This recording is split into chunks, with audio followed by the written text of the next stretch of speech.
ఇతరత్ర చేయాల్సిన ప్రయత్నం కృష్ణా ట్రిబ్యునల్ ఎదురుగా మన కేసు నడుస్తానికి రావాల్సినటువంటి సార్ ఈరోజు డిప్యూటీ సీఎం గారు 1 minute రాహుల్ గారు ఒక్క నిమిషం. ఈరోజు పార్లమెంట్ సమావేశాలు ఎల్లుండి నుంచి మొదలవుతున్న సందర్భంలో మన రాష్ట్రంలో గత 15 నెలల నుంచి ఉన్నటువంటి కాంగ్రెస్ ప్రభుత్వం ఎన్నిసార్లు కేంద్ర మంత్రుల్ని కలవడం జరిగింది, ఏ అంశాల మీద కేంద్ర మంత్రులను ఇక్కడి నుంచి ముఖ్యమంత్రి గారు కానీ డిప్యూటీ చీఫ్ మినిస్టర్ గారు కానీ ఎన్నిసార్లు కేంద్ర మంత్రుల్ని కలిసి మన రాష్ట్రానికి రావాల్సినటువంటి నిధులు ఇప్పుడే ఓవైసీ గారు కూడా క్లియర్గా చెప్పారు. RRR, స్మార్ట్ సిటీస్, తర్వాత మనకు వచ్చినటువంటి మెట్రో, చాలా అంశాలు 28 అంశాల మీద ఈరోజు మాకు ఒక అవగాహన ఇక్కడికి తీసుకొచ్చి 28 ఇష్యూస్. ఈ 28 ఇష్యూస్ మీద కూడా ఈ ఎల్లుండి జరగబోయే పార్లమెంట్ సమావేశాలలో question hour, 0 hour, 377 adjournment motions మీద కూడా మేము ఈ అంశాలను లేవనెత్తాలని ఈరోజు పార్లమెంట్ సభ్యులం అందరం కూడా నిర్ణయించుకున్నాం. ఇంత మంచి సమావేశం అంటే మాకు ఒక అవగాహన, రాష్ట్రం నుంచి 17 మంది ఎంపీలను రాజకీయాలకు అతీతంగా కూడా ఈరోజు ఇక్కడికి పిలవడం జరిగింది. ఎందుకంటే ఎన్నికల తర్వాత మన అంశం ఒకటే ఉండాలి, కంపల్సరీ తెలంగాణకు రావాల్సిన నిధులు తెచ్చుకోవాలన్న ఉద్దేశంతో ఈరోజు డిప్యూటీ చీఫ్ మినిస్టర్ గారు ఆదేశాల మేరకు ఇక్కడ మేమందరం కూడా కలవడం జరిగింది.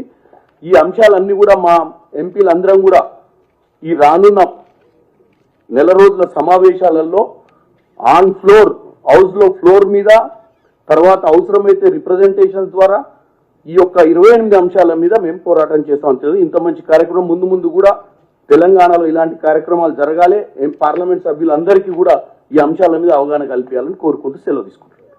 సార్ ఎంపీ గారు సార్ మినిస్టర్ భట్టి గారు ఒక క్వశ్చన్ సార్. ఇప్పుడు కృష్ణా ట్రిబ్యునల్ ఎదురుగా మన కేసు నడుస్తూ ఉన్నది, ఈ నీళ్ల కేటాయింపు పునః సమీక్షించుకోవాలని జరుగుతూ ఉంటేనే మీరు సెంట్రల్ మినిస్టర్, జలశక్తి మినిస్టర్ని కలిసిండ్రు. అంటే ట్రిబ్యునల్ మీద మీకు నమ్మకం లేక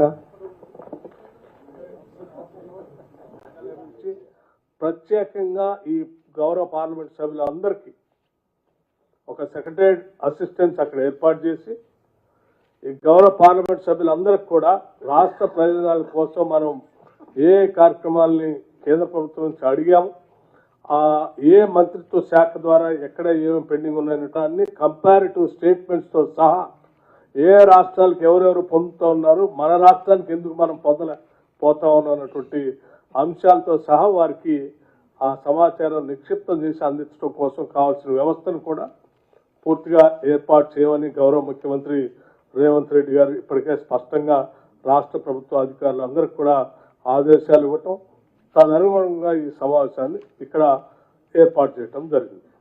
సో మేము రేపొద్దున భవిష్యత్తులో జరిగేటువంటి పార్లమెంట్లో జరిగేటువంటి బిజినెస్ ప్రొసీడింగ్స్లో కూడా క్వశ్చన్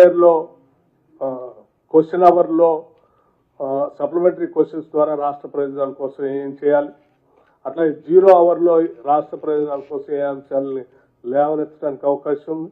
అట్లాగే అవసరమైతే రాష్ట్ర ప్రయోజనాల దృష్ట్యా మనం కొన్ని దశాబ్దాలుగా ప్రత్యేక రాష్ట్రం వస్తే ఆ రాష్ట్రం ద్వారా రాష్ట్రం అభివృద్ధి చెందిద్ది, ఆ అభివృద్ధితో మన ప్రాంతంలో ఉన్న ప్రజలందరూ కూడా తల ఎత్తుకొని గర్వంగా, సగౌరవంగా, ఆత్మగౌరవంతో బతకగలని ఆశించి తెచ్చుకున్న తెలంగాణ రాష్ట్రానికి రావాల్సినటువంటి ప్రయోజనాలు గత దశాబ్ద కాలంగా మనం ప్రయత్నం చేస్తున్నప్పుడు కూడా సరే ఈ టీఆర్ఎస్ పార్టీ ఆనాడు ప్రభుత్వం వారు చేయాల్సిన ప్రయత్నం చేయలేకపోయినా మనం గత సంవత్సరం నుంచి గట్టిగా ప్రయత్నం చేస్తున్నప్పుడు కూడా అవి రావట్లేదు. కాబట్టి అవసరమైతే పార్లమెంట్లో మన గౌరవ పార్లమెంట్ సభ్యులందరూ కలిసి పార్లమెంట్ దృష్టికి, కేంద్ర ప్రభుత్వం దృష్టికి తీసుకొని రావడానికి కావాల్సిన విధంగా అవసరమైతే అడ్జర్న్మెంట్ మోషన్ కూడా ఇచ్చే కార్యక్రమాన్ని కూడా ఆలోచన చేసేటట్టుగా పార్లమెంట్ సభ్యులందరూ ఒక ఆలోచన తీసుకొచ్చారు. అటువంటి అంశాలను కూడా పరిశీలించే విధంగా కావాల్సిన సమాచారాన్ని వారికి అందించడం కోసం ఈ వ్యవస్థనంతా ఏర్పాటు చేశాం.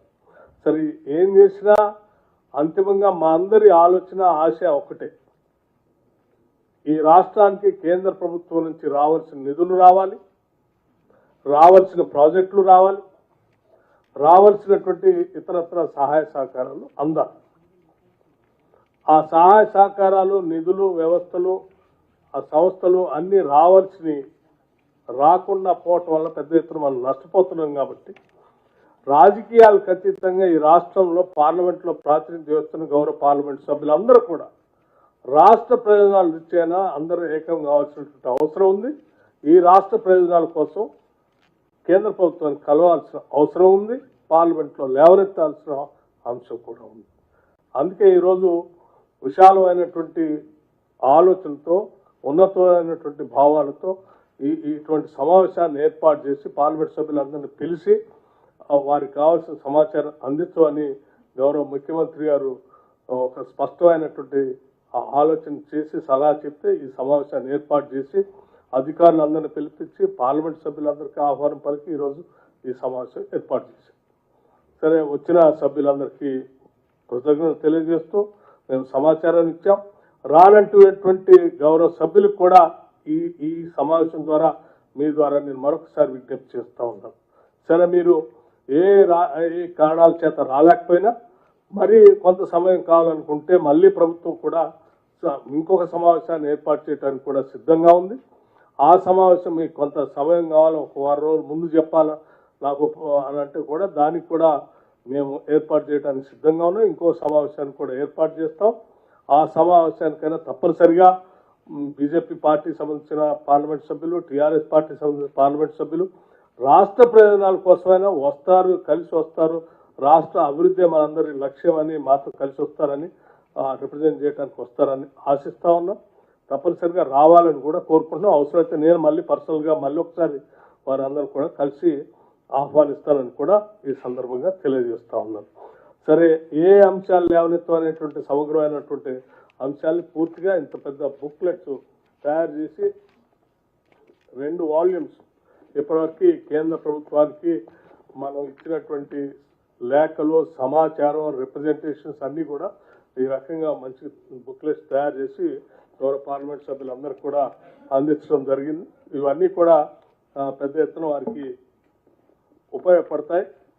ఇవన్నిటినీ కూడా ఉపయోగించుకొని రాష్ట్ర ప్రయోజనాల కోసం వారంతా ప్రయత్నం చేయాలని విజ్ఞప్తి చేస్తూ ఉన్నాను.